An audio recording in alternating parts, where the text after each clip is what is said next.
지난주에는 지혜로운 자를 더 지혜롭게 하는 하나님의 말씀이라는 제목으로 함께 은혜를 나눴습니다. 오늘 말씀의 제목 크게 한번 두 번 읽어볼게요. 시작. 살아계신 하나님을 체험하라. 살아계신 하나님을 체험하라.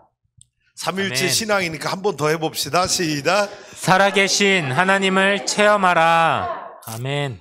코로나 재앙이 생각보다 너무 장기화되어 가면서 우리가 일상에서 누렸던 소소한 행복들을 너무 많이 잃어버리고 사는 것은 아닌지, 그럼에도 불구하고 우리 성도들은 하나님의 말씀을 기억하면서 어떤 말씀? 데살로니가전서 5장 16절, 17절, 18절 말씀, 항상 기뻐하라, 쉬지 말고 기도하라, 범사에 감사하라. 이는 그리스도 예수 안에서 너희를 향하신 하나님의 뜻이니라. 할렐루야. 사단은 우리에게 뭐라고 속삭일까요? 사단은 코로나 시대에 어떻게 항상 기뻐할 수 있겠니? 코로나 시대에 감사할 일이 어디 있어? 뭐라고? 코로나 시대에 기도한다고?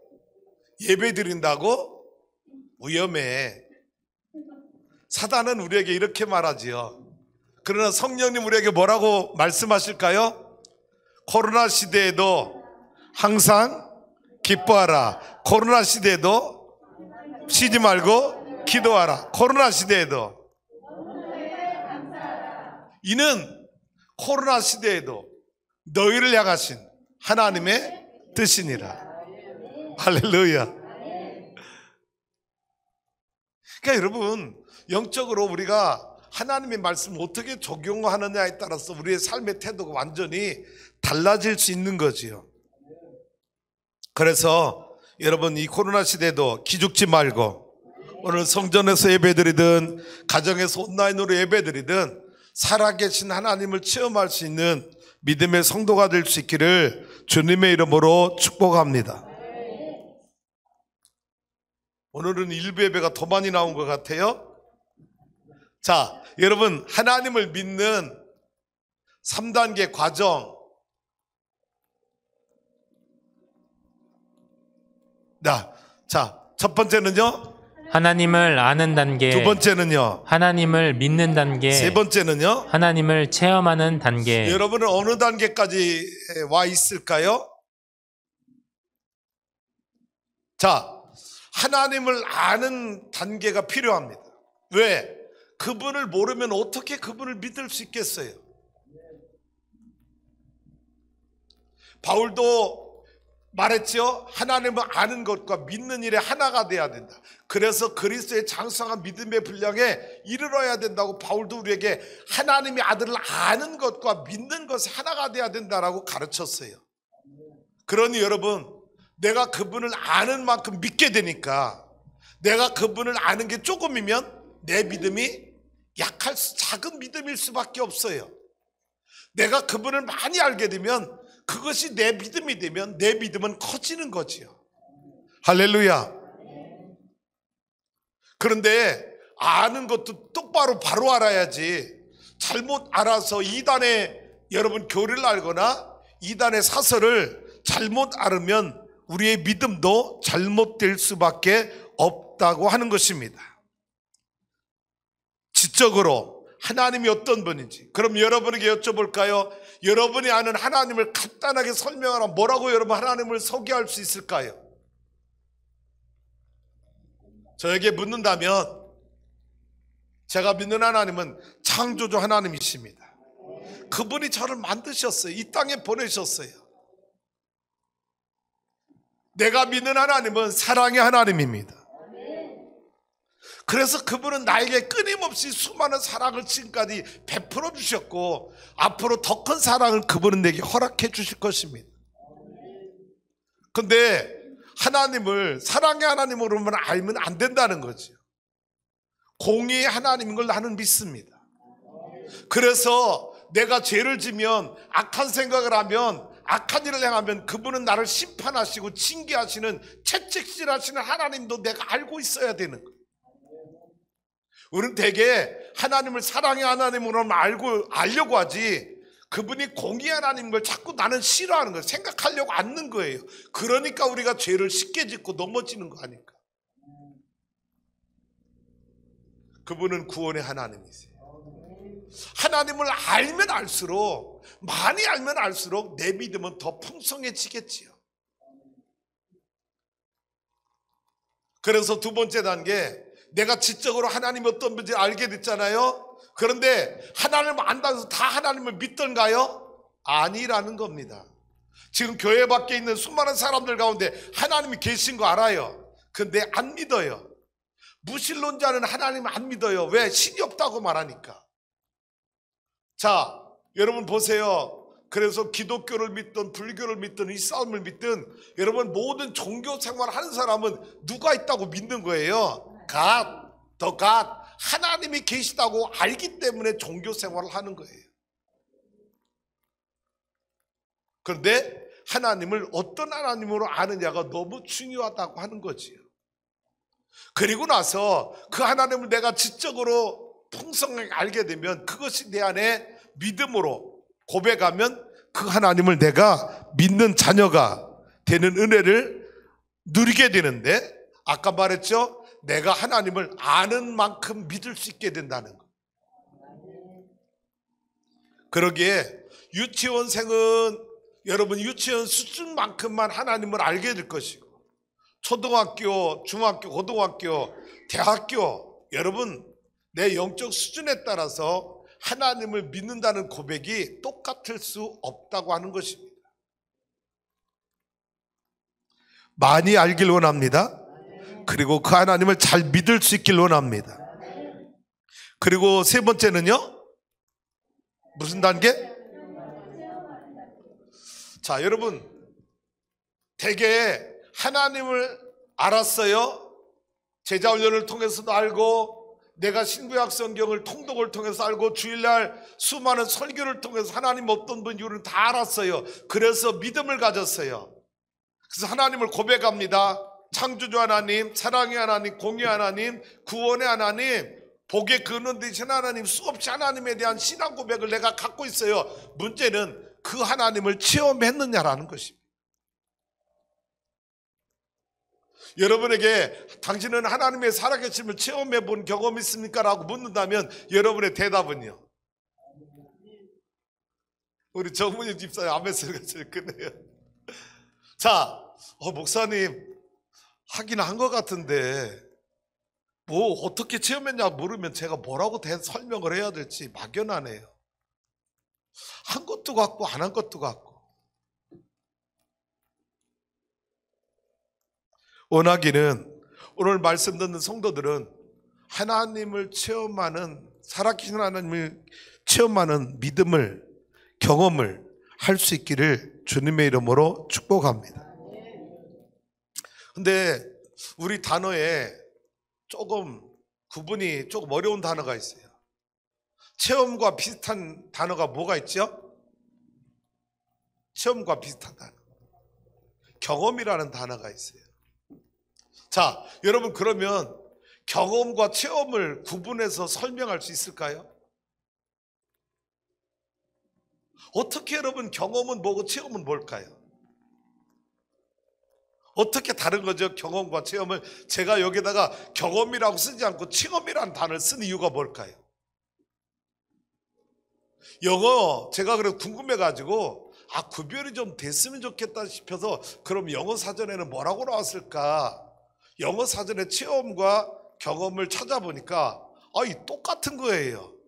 experience라고 하는 단어로 똑같이 이 체험과 경험을 설명해 놓은 거예요. 그래서 이거는 한문에는 뭐라고 이 경험과 체험을 표기했을까? 한문으로 가니까 오히려 한문 이런 때는 더 이해하는 데 도움을 주더라고요. 한문 할 때, 경험할 때 경자는 무슨 경자 쓸까요?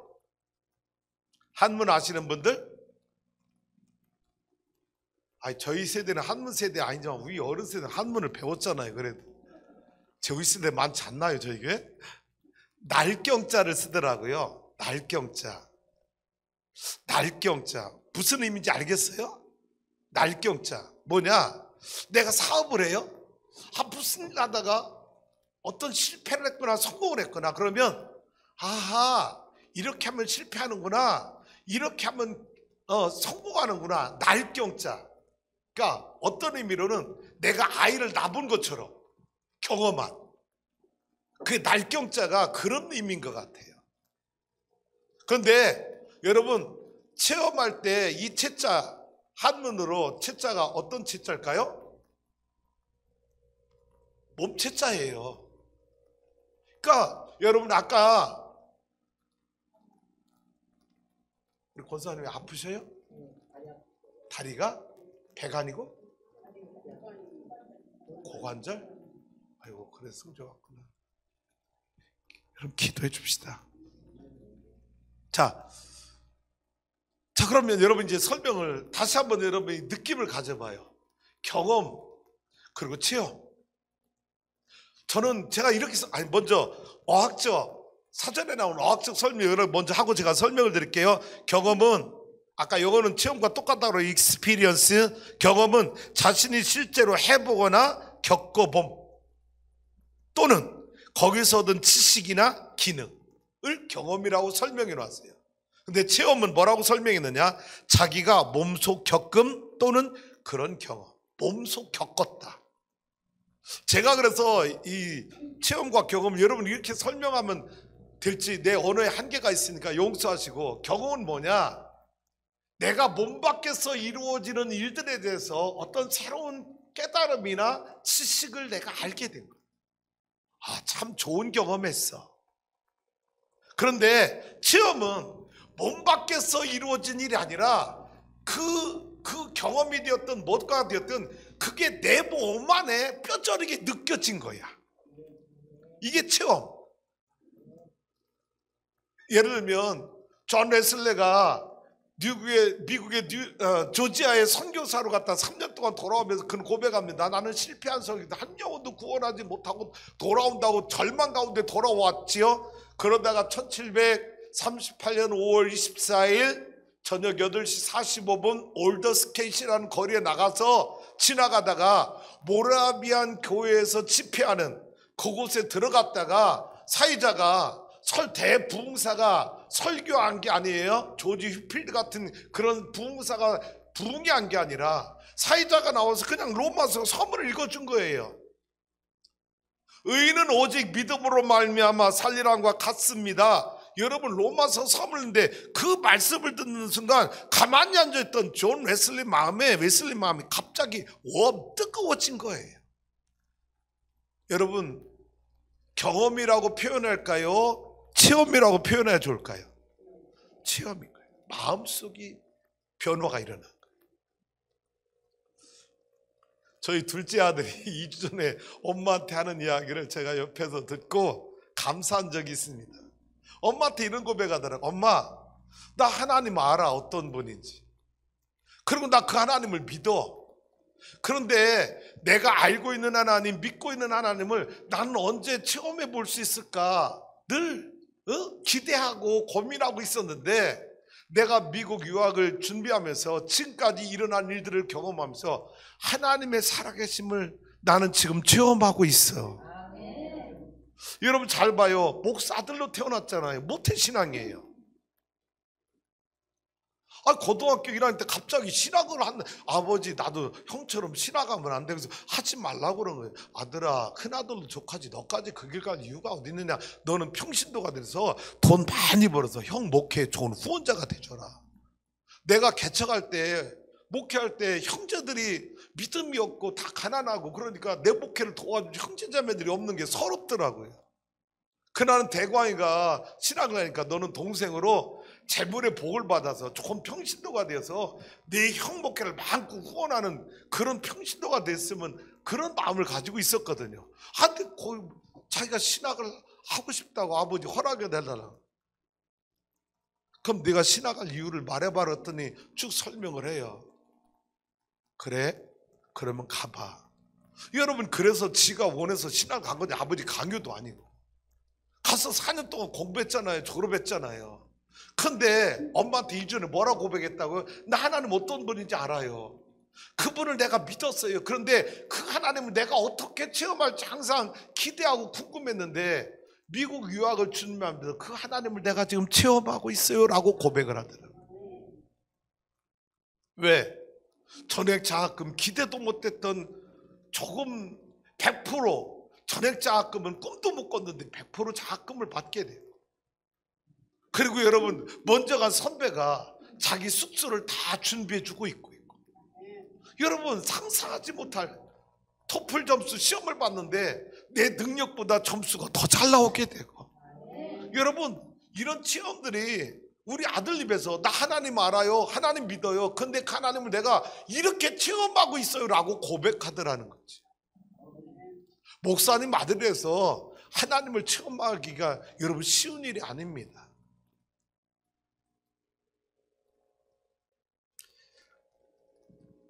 우리 성도 여러분, 그럼 여러분 하나님을 알잖아요. 몰라요? 하나님 믿잖아요. 저는 여러분에게 도전을 주고 싶은 거예요. 내가 아는 하나님, 내가 믿는 하나님을 체험해 보라는 거예요. 그래야 내 입으로 하나님 살아계셔라고 말할 수 있지. 내가 그 하나님을 체험하지 않고. 그리고 여러분 체험한 분 많아요. 난 그분들에게 새로운 도전을 주고 싶은 거예요. 왜? 무슨 도전? 과거에 체험한 과거의 하나님이 아니라 지금도 체험할 수 있는 앞으로 또 체험하게 될 하나님을 여러분 믿으라는 거예요. 과거에 옛날에는 말이야 왕년에는 말이야 꼰대처럼 말이야 신앙의 꼰대처럼 나 과거에 그런 경험이 있어요 그런 체험이 있어요 과거에 이례적 사건이 되어서는 안 된다는 거지요. 할렐루야. 그런데 우리 성도 여러분 살아계신 하나님을 체험하는 제일 좋은 방법이 뭘까? 어떤 방법으로 우리는 하나님의 살아계심을 체험할 수 있을까요? 여러 가지 방법이 있을 거예요. 우리 정무영 집사 용서하고 들어주세요. 우리 정무영 집사님 좀 간증은 저는 여러분이 언제가 직접 좀 간증할 수 있는 기회를 좀 드리고 싶은데 정무영 집사님 많은 아픔 속에서 여기까지 인생을 살아오셨어요. 가정적으로도 두 아들이 어렸을 때 아내와 헤어져야 되는 그 아픔도 있고 지금까지 그 위에 혼자 살아오시면서 두 아들을 기르면서 여기까지 오셨는데 여러분 사실 과거 이야기를 들어보면 우리 정무영 집사님 두 아들에게 너무 나쁜 아버지였어요. 옛날에 우리 아버지처럼. 근데 여러분 그 어린 자녀들이 아버지가 돌보지 않고 어머니가 없는 그 자리 속에서 이 아이들이 교회에 가서 신앙적으로 견디고 버티고 살아온 거예요. 그래서 이 아이들이 신학을 가게 된 거예요. 큰아들이 신학을 가게 됐고 둘째 아들은 아버지가 그랬대요. 너 이놈의 새끼 형처럼 신학하면 죽을 줄 알라고. 근데 공부를 얼마나 잘했는지요. 강원도에서 여러분 강원도 사람들 아시나요? 강원도 사람들은요 서울대학보다 강원대학이 훨씬 더 좋은 대학으로 알고 있어요. 그래서 강원도에서는 강대를 나오지 않으면 출세할 수 없는 거로 알아요. 그 정도로 강원도 사람들은 강원대학을 굉장히 프라우드하게 생각합니다. 근데 이 둘째 아들은 강원대를 간 거예요. 근데 여러분 한 번 등록금도 도와주지 못한 이 큰아들이 모건대 신학을 가서 졸업을 한다고 아버지 졸업식 오실 수 있냐고. 그래서 졸업장을 내가 아들한테 해준 것도 하나도 없는데 졸업식은 좀 가봐야 되겠다 싶어서 우리 집사님이 예수 안 믿을 때 여러분 그 졸업식장을 가봤더니 둘째 놈도 거기 겨와 있더라는 거예요. 분명히 강원대 갔다고 간 놈이 강원대 자퇴하고요 다시 편입을 해 형과 함께 신학을 하고 있다는 거. 근데 놀라운 일은 잘 봐요. 우리 집사님에게 졸업식장 누가 여러분 부흥회 했었겠어요? 예수 믿으라고 여러분 복음을 전했겠어요? 그 졸업장에 와 있는데 큰아들 졸업장에 오면 자기도 모르게 회개의 눈물이 팡팡 쏟아집니다. 주체할 수 없는 그 눈물이 막 쏟아지기 시작하면 견딜 수 없더라는. 그때부터 우리 집사님은 예수를 믿게 된 거예요. 그리고 두 아들은요 지금 좋은 감리교 목사님이 되어서 하나는 논산에서 하나는 시흥에서 부목사로 사역을 잘하고 있어요. 우리 교회를 소개시켜 준 것도 그 아들 중에 한 아들 목사님이 우리 교회를 소개시켜 준 거예요. 자, 여러분, 우리 집사님이 하나님을 체험한 건요, 여러분, 아들 졸업식 갔는데 마치 존 웨슬레가 모라비안 교도에 참여했는데 자기 마음이 뜨거워졌어. 새로운 중생을 체험한 것처럼 우리 집사님은 그런 체험을 통해서 그리스도를 알게 된 거예요. 다 그런 방법으로 되는 게 아니잖아요. 우리 일반적인 성도들이 하나님의 살아계심을 체험하는 제일 좋은 방법 가운데 하나가 뭐냐? 내가 기도했는데 하나님이 내 기도에 응답해 주시는. 여러분, 그때 영적인 기쁨, 하나님 살아계시구나, 하나님 살아계시구나, 할렐루야. 근데 여러분, 제가 지금 하나님이 우리 기도에 응답해 줄 때 살아계심을 체험할 수 있다고 했을 때, 여러분이 생각할 때는 흔히 하나님의 응답이 뭐로만 생각하느냐, 예스로만 생각하는 성도들이 너무 많은데, 쉬운 예지만 그렇지 않다는 거죠. 한번 가봅시다. 이거 안 되죠. 자, 여러분 한번 읽어봐요. 빨간 글씨 시작. 기도 응답의 세 가지 기본적 유형. 1, Yes, 2, No, 3. Wait. 1배 때 물었더니 1번 예스, 2번 노 그러더니 3번 3 그러니까 기다려. 아니, 어디 저기 기다려라고 써있냐고. 자, 여러분, 하나님의 기도 응답의 세 가지 기본적 다른 방법도 있어요. 기본적 세 가지는요, 하나님이 제일 많이 나오는, 성경에 많이 나오는 유형이 예스예요. 알았어, 해줄게 하고 응답이 바로 되는 경우. 두 번째는 뭐예요? 너 안 돼, 그 기도 하지 마 라고 많이 나와 있진 않아요, 성경에 그 예가. 그리고 3번은요, 기다려. 이 세 가지 유형인데, 자, 1번 유형은 이따 말씀을 통해 함께 나눌 거니까 다음으로 가고요. 2번 노라고 한 대표적인 케이스가 성경에 어디 나올까요? 그 기도 하지 마, 그만해, 안 들어줄 거야. 여러분, 대표적인 케이스는 모세의 기도입니다. 아시죠? 출애굽 38년에 그 험난한 광야길을 인도한 모세가, 여러분, 이스라엘 백성들이 물이 없어 무리바에서 두 번째 원망할 때 하나님 뭐라고 말하냐? 모세야, 너는 이 반석을 명하여 물을 내라. 그런데 모세가 너무 백성들 때문에 마음이 상하고 화가 나가지고요, 첫 번째 물이 없을 때, 르비딤에서 물이 없을 때 반석을 쳐서 물을 낸 것처럼 이번에 반석을 두 번 쳤더니 물이 나온 거예요. 그때 하나님 뭐라고 말해요? 모세야, 너는 이스라엘 백성들 가운데 나의 거룩함을 드러내지 아니하였으므로 너는 가나안 땅에 들어가지 못하리라 라고 말씀하셨어요. 이 청천벽력 같은 말씀이 모세에게 얼마나 충격이었을까요? 누구보다도 이 가나안 땅에 들어가고 싶었던 이 모세, 느보산 꼭대기, 이제 코앞이면 이 가나안 땅에 들어가는 거예요. 느보산, 승주야 기억나지? 느보산에서 뱀 십자가 노뱀 묶여있는 장대로 달아놓은 그곳에서, 여러분, 이스라엘 땅이요, 저 사해바다부터 북쪽의 골란고을까지 다 한눈에 가나안 땅이 다 보이는 그곳에서 모세는요, 이 가나안 땅 쳐다만 보고 못 들어가는 거예요. 그래서 모세 하나님 앞에 기도해요. 뭐라고? 하나님, 나 저 땅 가고 싶다. 근데 하나님 뭐라고 말해요? 너 그 기도 그만해. 모세는 그게 하나님의 응답으로 받아들이고, 그 위에 하나님 앞에 두 번 다시 가나안 땅에 들어가게 해달라고 기도하지 않은 거예요. 하나님이 모세 기도에 예스라고 말했어요? 노라고 응답했어요? 따라서 합시다. 노도 하나님의 응답이다. 자, 그러면 노라고 응답할 때는요, 하나님의 뜻이 아닐 때는 하나님은 항상 노라고 응답할 수 있는 거예요. 그것도 응답이라는, 우리는 받아들일 수 있는 영적인 성숙함이 우리에게 필요한 줄로 믿습니다. 모세가 노라고 그러니까, 하나님 그럴 수 있냐고, 나보고 저 땅 가지 말라고요? 여러분, 분노의 감정을 품고 하나님 앞에 대적했다면 모세는요, 여러분, 후계자 여호수아도 세우지 않았을 거고요, 하나님 앞에 별 지랄하다가 아마 객사하고 말았을 거예요.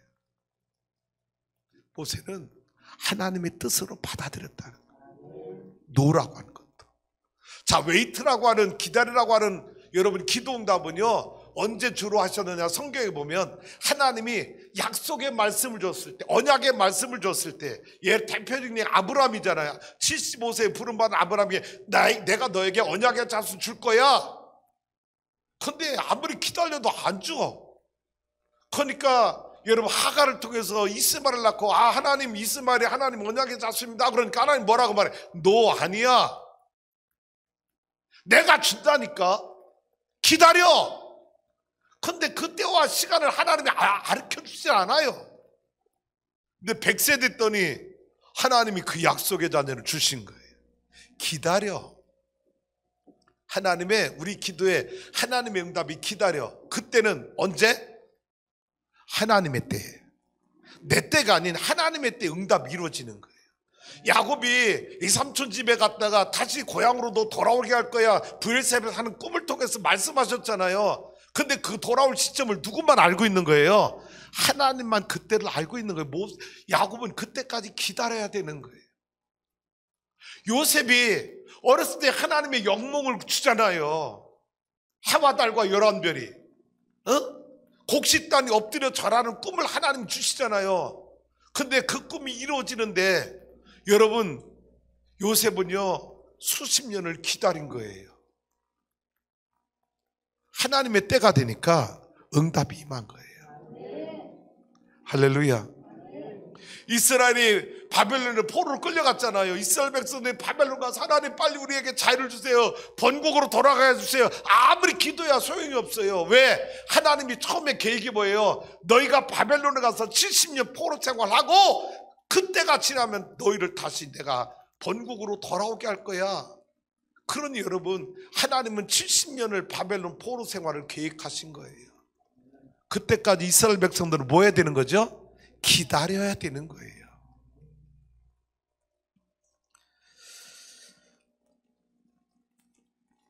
자, 오늘은 1번 유형, 예스 유형, 성경에 제일 많이 나오는 예스 유형을 중심으로 말씀을 나누면서 저와 여러분 안에 기도 응답을 확신하고, 그래서 살아계신 하나님을 체험할 수 있다는 믿음의 소망을 갖고 살아가는 믿음의 성도가 될 수 있기를 주님의 이름으로 축복합니다.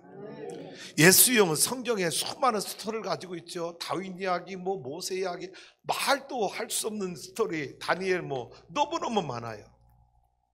오늘 본문 가지고 두 가지만 간단하게 여러분에게 전하도록 하겠습니다. 먼저 사사기에 나오는 기드온의 기도응답입니다. 한번 36절 읽어봐요. 시작. 기드온이 하나님께 여쭈되 주께서 이미 말씀하심 같이 내 손으로 이스라엘을 구원하시려거든. 자, 시대적 상황을 우리가 먼저 이해하고 가야 되겠죠. 빨리 이해해 주세요. 출애굽했어요. 광야 40년 끝난 다음에 7년 동안 가나안 정복전을 통해서 12지파에게 토지를 분배해 줬어요. 그리고 350년 동안 하나님은 사사를 통해서 이스라엘 백성들을 통치하셨어요. 자, 사사를 통해서 이스라엘을 통치하셨다는 말을 잘 들어보세요. 그러면 왕권 국가가 아닙니다. 그럼 뭐예요? 입법, 사법, 행정부가 조직되지 않은 나라예요. 어떻게 하나님이 통치했어요?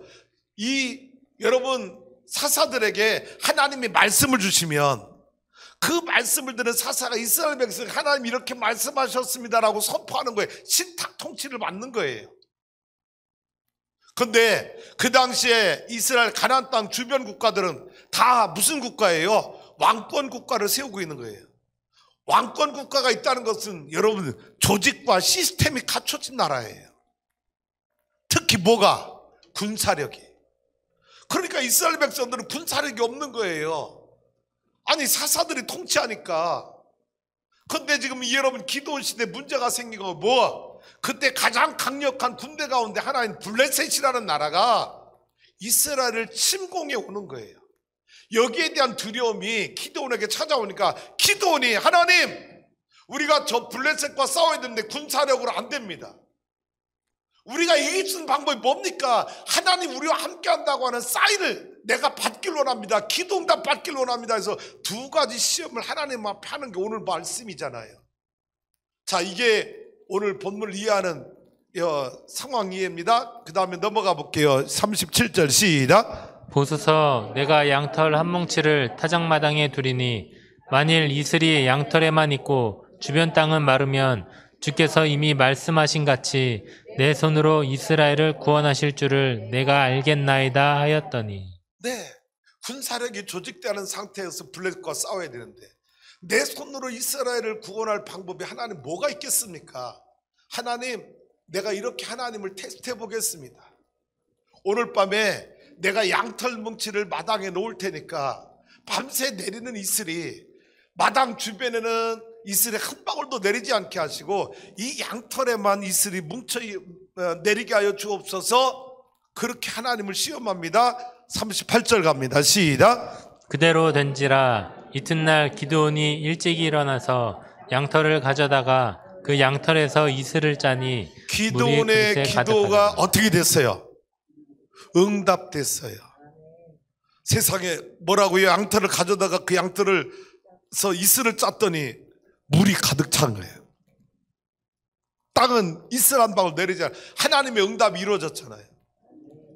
여러분, 그러면 이스라엘 백성은 돌격, 블레셋 앞으로 돌격, 하나님 이기게 하셨다고 가면 되는데 기드온이 아직까지 확신이 안 서나 봐요.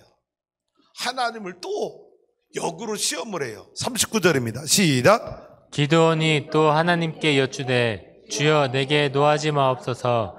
내가 이번만 말하리이다. 구하옵나니 내게 이번만 양털로 시험하게 하소서. 원하건대 양털만 마르고 그 주변 땅에는 다 이슬이 있게 하옵소서. 두 번째 하였더니. 시험은 뭐예요? 거꾸로 양털만 마르고 나머지 땅은 이슬로 가득 차게 해달라라는 기도예요. 여러분, 하나님이 이 기도 들으시고 여러분이 하나님 같으면 기도원에게 뭐라고 말했겠어요? 여러분이 하나님 같으면 이 자식이 한마 지난밤에 이미 내가 내게 응답해줬잖아. 이게 의심해. 그냥 너 아버지가 해준다면 해준다는 줄 알지. 그냥 우리 둘째 놈은요 뭘 약속하잖아요. 집요하게 물어봐요. 언제까지 할 건데? 어떻게 해줄 건데? 야, 아버지가 한다고 했으면 해. 기다려. 근데 이 기도원이 약속 받고도 응답 취업하고도요 이번엔 거꾸로 말하는 하나님, 이번에는요 솜털만 마르게 하시고 주변 땅 다 이슬로. 우리 하나님 참 좋으신 하나님. 근데 속은 다 썩을 것 같아.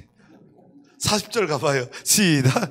그 밤에 하나님이 그대로 행하시니 곧 양털만 마르고 그 주변 땅에는 다 두 번 이슬이 다 하나님이 응답해 주십니다. 아멘. 여러분, 기드온이 하나님의 살아계심을 이 기도응답을 통해 확실히 갖게 돼요. 그리고 7장에 나가서 블레셋과 싸울 때 대승을 거두는 거예요. 할렐루야. 그리고 에베네셀에 하나님 기둥을 세우는 거예요. 하나님이 여기까지 도와줬다. 할렐루야. 그런 기도응답을 여러분 통해서 살아계신 하나님을 체험할 수 있는 믿음의 성도가 될 수 있기를 주님의 이름으로 축복합니다. 사도행전으로 돌아옵니다. 잘하는 말씀이에요. 바울과 실라가 여러분 이제 빌립보 지역에 선교하러 나갔어요. 전도하러 나갔는데 귀신 들려가지고 점을 잘 치는 아주 용한 점쟁이가 있는 거예요. 그래서 그 영혼이 불쌍해서 예수 이름으로 명하노니 귀신아 떠나갈지어다. 바울이 기도했더니 이 사람이 온전해져 가지고 점을 못 치는 거야. 문제는 이 사람의 고용주가 있었어요. 점을 쳐서 돈을 벌어먹는 고용주가 자기 수입이 끊어진 거니까 바울과 실라를 여러분 고소고발해서 우리 성을 요란케 한 사람이라고 고소고발해서 바울과 실라가 붙잡혀가서 관원에 끌쳐가서 여러분 사정없이 매를 맞고 여러분 쇠사슬에 매어서 여러분 옥에 들어간 내용입니다. 20절 한번 봐요. 20절로 가볼게요. 24절 시작. 그가 이러한 명령을 받아 그들을 깊은 옥에 가두고 그 발을 착고에 든든히 채웠더니. 여러분 같으면 어떡하겠어요? 여러분이 바울이야. 아니 나를 강제로 다메섹에서 무릎 꿇어서 예수 믿게 하더니 이방인의 사도가 되게 한다면서, 그럼 내가 이방에 가서 복음을 전할 때마다 복음의 문이 쫙쫙 열려서 수많은 사람들 엎드려 자복하고 회개하며, 바울이여 우리가 어찌하면 좋으리까 막 예수 믿고 베드로가 설교할 때처럼 3,000명 5,000명 구원받는 사람을 막 생겨야 되는데, 이거는 구원받는 사람이 생기는 고사하고 대적자들이 많이 생겨서 여러분 매를 맞고 고소당하고 쇠사슬에 매여서 감옥에 갇히고, 여러분 사도 바울이 예수 믿고 얼마나 쫄딱 망한 인생을 살고 있는지. 여러분 같으면 이 감옥에 들어가서 뭐 할 것 같아요?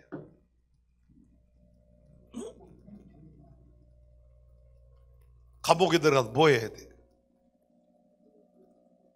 내가 미쳤지. 내가 왜 예수를 믿어가지고 내 팔자가 이 모양이냐, 내가 이렇게 살 사람이냐고. 가마렐 문하세, 여러분 최고의 율법학자, 앞으로 사내들인의 의장을 맡을, 국회의장을 맡을 여러분 촉망한 미래가 있던 청년, 그 청년이 예수 믿고 완전히 저 밑바닥에서 감옥에서 쇠사슬에 매여 피 흘리며 있는 여러분 그 바울의 모습을 상상해 할 수가 있겠냐고요. 예수 믿으면 잘 된다더니, 예수 믿으면 복 받는다더니, 보건고사, 감옥에 처박혀 있는 자신의 신세를 바라보며 바울이 무슨 생각할 수 있었을까? 그런데 놀라운 일이 벌어지잖아요. 25절 가봐요. 시작. 한밤중에 바울과 실라가 기도하고 하나님을 찬송하며 죄수들이 듣더라. 바울과 실라가 한밤중에 뭐 한다고요? 지금 손은 어떻게 돼 있어? 쇠사슬에 묶여서 발도 묶여 있어. 등을에서는 피가 나. 머리도 온전하진 않아. 채찍으로 맞아서. 그런데 뭐 하더라고요? 무슨 기도했을까? 이러면 상상이 가요? 무슨 기도? 여러분 혹시 하나님의 살아계신 능력을 믿습니다, 이 감옥에서 우리가 빠져나갈 수 있게 주옵소서, 탈출하게 없어서, 그 기도했을까? 원망하는 기도했을까? 아니라는 거지. 왜? 여러분 바울의 선교가 여기서 끝나고 성경이 기록되지 않았다면 바울은 여기서 원망하는 기도한 거 맞을 거예요. 근데 여러분 잘 보세요. 이 사도행전에서 바울의 선교가 끝난 게 아니라 로마서로 이어지고 고린도전서로 이루어지고 에베소서, 갈라디아서, 데모데전서, 데살로니가전서, 빌립보서, 골로새서, 여러분 바울의 복음이 끊임없이 이어졌다고 하면 여기서 무슨 기도할 수 있나 우리는 알 수 있는 거예요. 바울은 이 감옥에서 예수 전하다가 복음 전하다가 피 맞고, 여러분 피가 쏟아지도록 매맞고 쇠사슬에 매인 가운데 기도한 내용은, 하나님 아버지의 뜻이 어디 있습니까? 우리가 이렇게 복음 전하다가 이렇게까지 고난당하는 하나님의 섭리가 어디 있습니까? 그 섭리를 알게 하여 주옵소서. 이 기도 하기 쉬운 게 아닙니다. 여러분 고난 당해봤어요? 아니 내가 잘못해서 고난당하고 말고 예수 믿다가 고난당해봤냐? 예수 믿다가 하나님이라다가 고난당해봐 핍박 받아봤냐고요? 그때 이런 기도하기가 쉽지 않은 거예요. 지가 잘못해서 고난당하면 누구한테 원망할게요? 바울은 하나님을 위해서 복음을 위해서 일하다가 이 고난당했는데, 그가 이 감옥에서 무슨 기도했을까? 아버지 뜻이 어디 있나이까? 그 뜻을 알게 하옵소서. 그럼에도 불구하고 하나님을 찬송하며, 할렐루야. 26절 무슨 일이 벌어졌어요? 시작. 이에 갑자기 큰 지진이 나서 옥터가 움직이고 문이 곧 다 열리며 모든 사람의 매인 것이 다 벗어진지라. 여러분 갑자기 뭐가 일어나? 지진이 일어나. 자 여러분, suddenly 갑자기 지진이 일어났다. 여러분 이걸 어떻게 해석할 거냐고. 여러분 지진이 일어나기 직전에 바울이 기도한 건가요? 자연적 어스케이크, 내추럴 어스케이크가 일어나기 전에 공교롭게도 바울이 기도한 걸까요? 다시 질문합니다. 바울과 실라가 기도하지 않았다면 지진이 일어났을까요? 여러분 이상하게 생각하나 봐. 다시 물어볼게요. 헷갈려요? 바울이 기도하지 않았다면 지진이 일어났을까요? 그러면 뭐야? 자연적으로 일어나기 전에 지진이 일어나기 기도한 건가? 여러분, 감옥에서 기도하고 찬송할 때 하나님 이 고난을 주신 이유, 이 복음 때문에 우리가 당하는 이 환난이, 이 섭리와 이 계획하심이 하나님 어디에 있는지 알게 하옵소서. 할렐루야. 그 바울과 실레에 대한 기도응답이 하나님의 무엇으로 이어졌다? 지진으로 이어진다. 다시 말합니다. 바울과 실라가 감옥에서 기도하지 않았다면 이 지진은 일어나지 않았어요. 잘 보세요. 내가 기도하지 않아서, 아니 내가 원망하고 불평해서 내 삶에 하나님의 영적인 대지진이 나서 나를 축복하기 위한 수많은 계획들이 지금 다 사라지고 있는 것은 아니냐라는 거지. 기도하면 뭐가 일어나는데? 지진이 일어나는. 할렐루야. 여러분 가정에, 여러분이 기도하면 여러분 가정에 사업에 대지진이 일어나서 하나님의 부흥을, 하나님의 축복을 경험할 수 있을 텐데 내가 기도하지 않아서 지진이 일어나지 않아.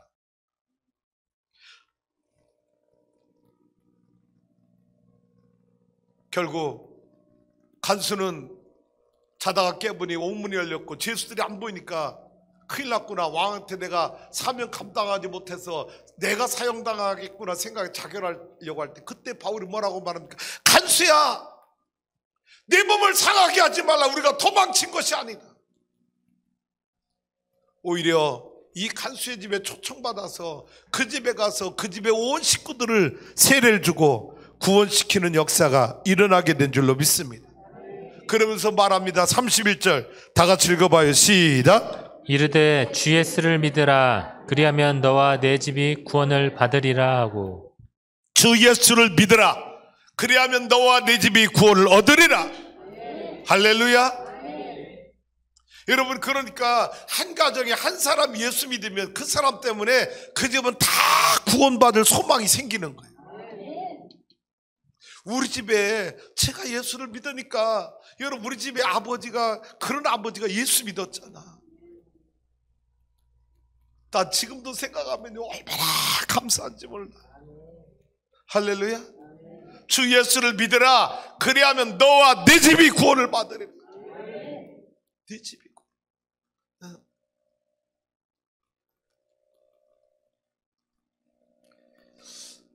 여러분, 물어볼게요.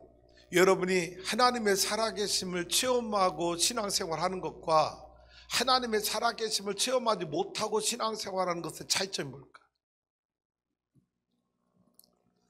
이거로 설명하면 쉬울 것 같아요. 띄워주세요. 다 같이 읽어봐요. 시작. 하나님의 아니 위에 거부터 좀 시작. 하나님의 살아계심을 체험하게 되면. 자, 여러분, 하나님의 살아계심을 체험하지 못하면 반대가 되겠죠. 그렇게 이해하고 하나님의 살아계심을 체험하게 되면 내가 어떤 신앙생활하게 되나 세 가지만, 많은데 세 가지만 전했어요. 1. 신앙생활에 흔들림이 없게 된다. 자, 여러분 자꾸 신앙생활로 흔들림이 와요, 안 와요? 오는 성도가 있잖아요. 별것도 아닌데 시험이 들어와. 별것도 아닌데 섭섭해. 왜? 살아계신 하나님 내가 뜨겁게 만나지 못한 거야. 그러니까 별것도 아닌 말에 시험이 들어. 별것도 아닌데 속장 않는다고 집어던지고 앉았어. 왜? 살아계신 하나님 내가 뜨겁게 경험하지 못한 거야. 조금만 삶에 고난이 오고, 여러분 환난이 오면 다 사명을 던져버려. 왜? 살아계신 하나님 내가 만나지 못했어.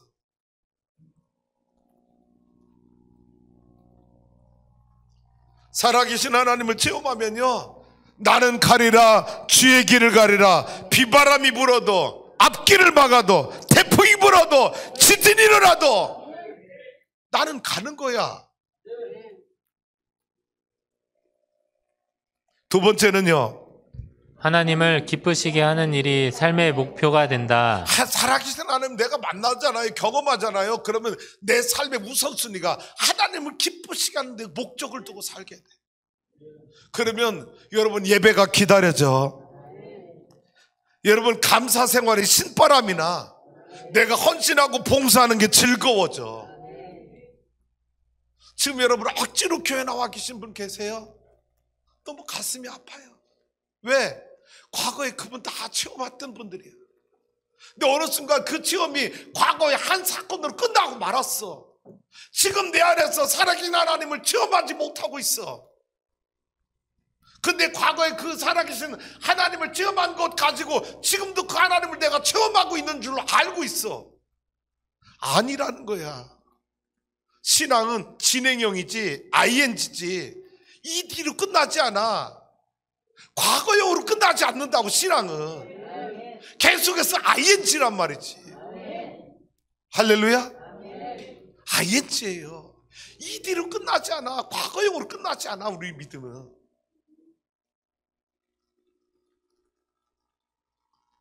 세 번째는요, 복음의 증인으로 살기를 기뻐한다. 할렐루야.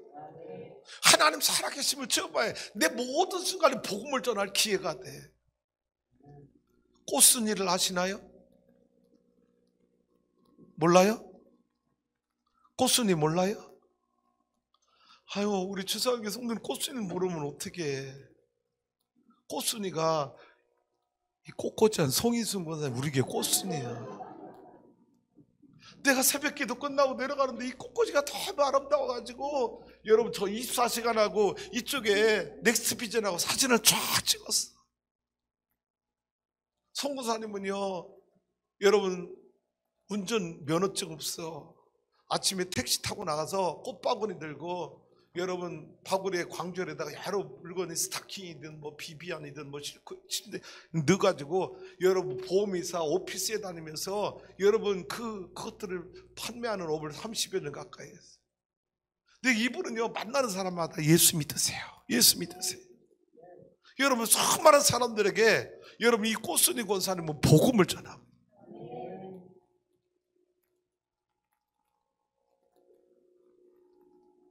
복음의 증인으로 살게 돼요.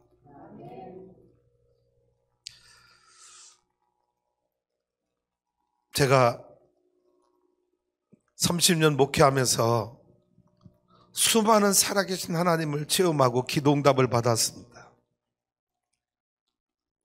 생각해 보세요. 우리 추수하는 교회 개척하기 전 15년 전에 아무것도 없었어요. 땅 살 돈이 어디 있었습니까? 건축할 돈이 어디 있었어요? 아무것도 없었어요. 제가 선교지에서 돌아올 때는요, 여러분 빈 가방 2가방만 들고 왔어요. 하나님은요, 얼마나 많은 응답을 해주셨는지 몰라요. 난 우리 교회 성도들이 적어도 at least 적어도 최소한 여러분 가운데 나는 살아계신 하나님을 체험하지 못했을지라도 우리 추수하는 교회에 역사하시는 하나님은 살아계신 하나님이다 라는 것을 느꼈으면 좋겠어. 나는 아직 체험 못했을지라도 고병호 목사의 하나님은 살아계신 하나님이다 느꼈으면 좋겠어. 조지 뮬러 목사님 5만 번 응답 받았다고요? 여러분 저도 그에 못지않은 응답을 받고 여기까지 왔어요. 제가 은퇴하기 전에 자서전 한 권은 내겠죠. 그때 후원자가 많이 있길 원합니다.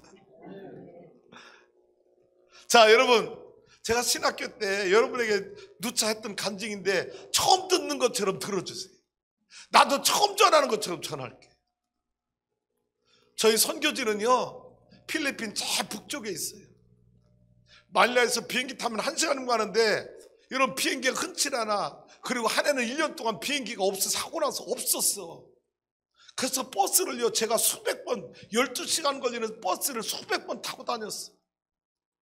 필리핀 사람들 알아요? 버스에 의자에 비닐을 카트를 비닐을 벗기질 않아요. 왜? 새 차로 영원히 갖고 싶어서. 12시간 비닐을 깔아놓은 거 버스 타고 털털거리면 가봐요. 여러분 12시간 내려갔다 12시간 올라가면 엉덩이 피부가 까져요. 그 버스를요 저는 수백 번 탔어요. 여러분 전임 선교사가 7년 동안 150개 교회를 세워놨는데 제가 1년 동안 150개를 돌아보니까 목회자 없는 데가 30%는 목회자가 없어. 그래서 한 목사가 내가 여기 추수하는 교회 메인 담임자를 한다면 옆에 있는 교회들은 가서 그냥 서비스해주는 두세 개 교회 담임을 맡고 있고 그 여러분 한 10개 교회는 아예 그렇게도 담임자가 없는 교회가 있어. 그래서 어떻게 하면 신학교를 만들어서 키워서 인재를 양육해서 없는 교회 목회자를 파송할까, 이게 제 선교의 최고의 미션이었어요. 그래서 신학교 건축 사역을 하게 된 거예요. 근데 한국교회 목사님들은 싫어하는 거야. 왜?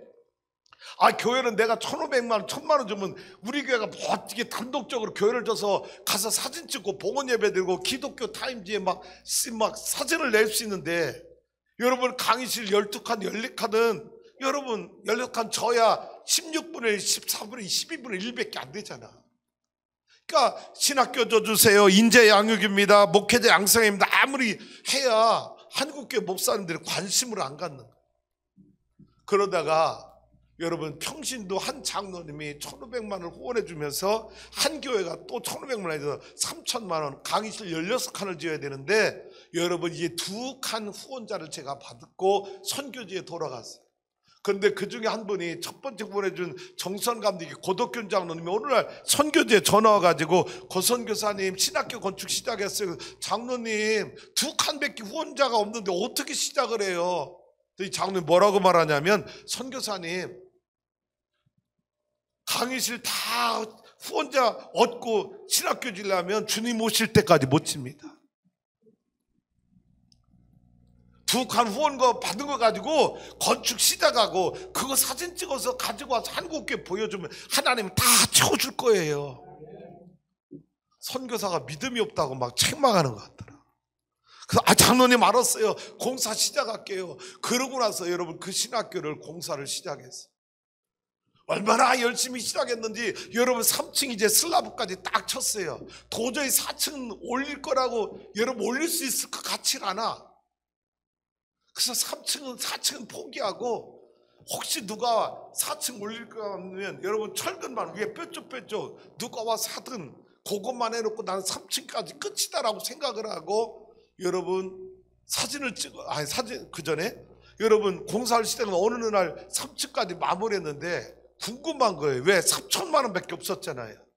그래서 사부인 로시 뚜말료안에게, 야 로시야, 팝에 자재상 가서 우리가 예상값 얼마나 예상을 줬는지 가서 알아봐. 그 갔다 와서 얘가 보고를 하는데 1억 원이 넘는 거예요, 예상값이. 그때 한국과 필리핀 경제 차이가 최소한 7, 8배 차이 나니까 여러분 우린 1억 원이지만 그들에겐 7억 원에 해당 엄청나게 큰 돈이에요. 순간 내 안에 두려움이 찾아오기 시작했어요. 어떤 두려움? 큰일 났다. 아니 내가 1억 원 넘게 빚을 지면 내가 이 빚 못 갚으면 나 감옥 가게 생겼네. 선교하다가 감옥 간 선교사로 뉴스에 나오게 생겼네. 이 두려움이 내 안에 막 엄습하기 시작하는데 겁이 나가지고 신학교로 뛰어갔어요.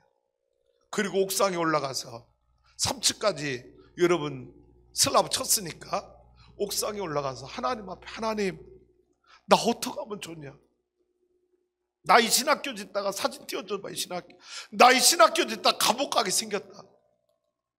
하나님 책임져 달라. 하나님이 하라해서 내가 이거 한 거지, 내가 하고 싶어서 일했냐고. 하나님 나 모른다고 책임져 달라고. 신학교 사진 좀 띄워줘봐. 여러분 그러면서 막 울면서 기도하고 집에 왔는데, 내가 이제 땀나가지고 우리 방에 들어가지고 옷을 가리고 샤워를 하려고 하는데 방에 딱 들어왔는데 침실 베개 위에 국제우편 알죠? 빨간 줄 쳐 있는 국제우편 편지 봉투가 하나 있는데, 그 편지 봉투에 겉에 보면 눈에 딱 보여요. 연필로 썼어요. From 대광 to father. 대광이가 초등학교 4학년 때 쓴 편지예요. 뭐라고 썼나 이놈이 갑자기 왜 이런 편지를 썼지 하고 그 편지를 여러분 꺼내서 보니까 제가 영어 잘하지 못했는데 잘한다고 생각하고 들어주세요. Father, I know you need much money for the John Wesley construction, so that I offering 1,000 pesos. But the money is not enough. Father, don't be afraid. God will support your project when your project will be done. 뭐 해석 필요 없죠. 다 아시니까 우리 교회 성도들은. 아버지, 나는 우리 아버지가 좌네슬레 신학교 짓는데 많은 돈이 필요한 거 알아요. 그래서 나도 1,000페소 헌금해요. 이 돈이 무슨 소용이 있겠어요. 그러나 아버지 염려하지 마세요. 아버지가 이 신학교 다 질 때까지 하나님이 책임져 주실 거예요. 초등학교 4학년 아이가 영어로, 여러분 누가 시킨 것도 아니에요. 1,000페소 헌금을 넣어가지고 여러분 이 편지를 침상 벽에 위에 올려놓은 거예요. 이 아들의 편지를 받아보고 우리 내에는 부둥켜 안고 펑펑 울었어요. 하나님의 응답이다. 하나님이 책임져 주신다. 하나님 나 감옥 안 간다. 그리고는 여러분 한국에 와서 3층까지 올려놓은 사진을 보여주고 나 지금 1억 빚졌습니다. 여러분 응원 안 해주면 나 감옥 가야 됩니다. 협박하면서 선교복을 했어요. 그게 여러분 12칸이 다 채워졌어요. 그래서 여러분 3층까지 불 꺼줘봐. 이제부터는 꺼줘봐. 불 다 꺼주죠. 방송실. 그래야 사진이 잘. 저 뒤는 화면이 잘 보이죠. 저기 거는 성간 저기 봐.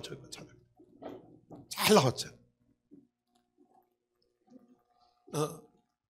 여러분 그래서 3층까지 일단 봉헌 예배를 한국 나오기 전에 봉헌 예배를 드렸고, 그리고 여러분 신학생만 10명 10명 있던 그 신학교에 불 다 꺼줘요. 집사님 아예 그냥 다 꺼줘. 다 꺼줘. 내 얼굴 안 봐도 사진만 봐. 다 꺼. 그냥 다 꺼. 스위치는 다 꺼. 그냥 스위치라고 생긴 거 다 꺼. 다 끄니까 남았어 지금도 3개. 그래야 좀 뵐 것 같아요. 예. 여러분 어디까지 얘기했지 근데?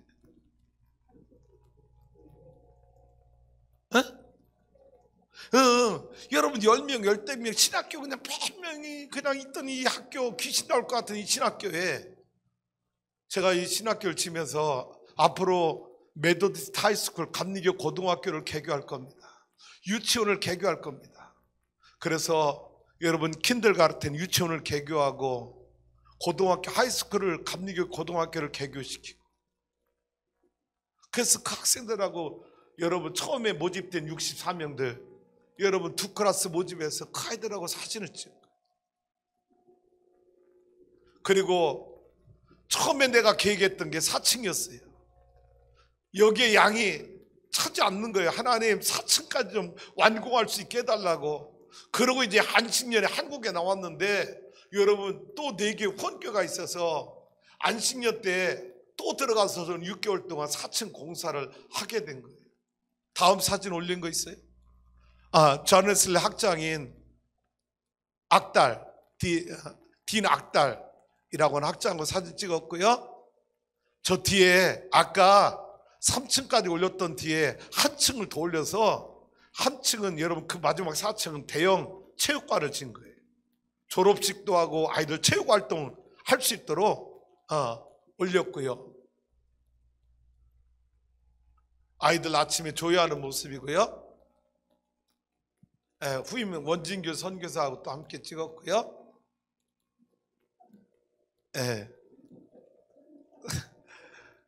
넘겨줘요. 뚜게가로 공항에 마중 나왔던 현지 지도자들 조지미길 장로님도 계시네요. 가정에 초대받아서 만찬을 했던 순간들. 사진 많을 텐데 여기까지. 이제 불 켜주세요. 마무리하겠습니다.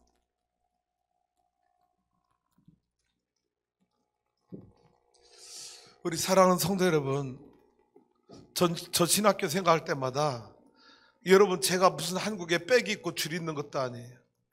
오동성 우리 권사님이 청년 때 누나가 선교지 있다고 몇 개월 와 있었는데 이 신학교에 풀 뻗고 나무 뿌리 캐고 그러냐고 아주 개고생하고 왔어요. 그따위에 저 신학교가 세워진 거예요. 하나님의 응답이었어요. 그리고 한국에 돌아올 때 하나님, 나 한국 가면 내가 선교지 떠나기 전에 7년 전에 했던 기도를 하나님 기억하여 주옵소서. 신도시 개발 지역에 땅 사서 교회를 건축해서 개척할 수 있는 환경이 생기가 없어서, 그리고 한국에 돌아와서 여러분 안식년 지나고 마치고 1년 동안 이 교회가 땅이 만들어지고 교회가 세워졌어요.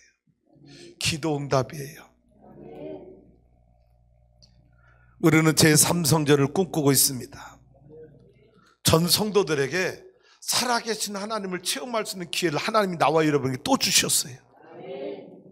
저는 이렇게 여러분에게 자신 있게 말하고 싶어요. 내 영적인 전성기는 아직 안 끝났다. 아직 오지 않았다고. 우리 교회 부흥은 여러분 아직 오지 않았어. 이미 여러분 맛본 것 뿐이야. 나는 이 문구가 너무 내 마음을 설레게 해요.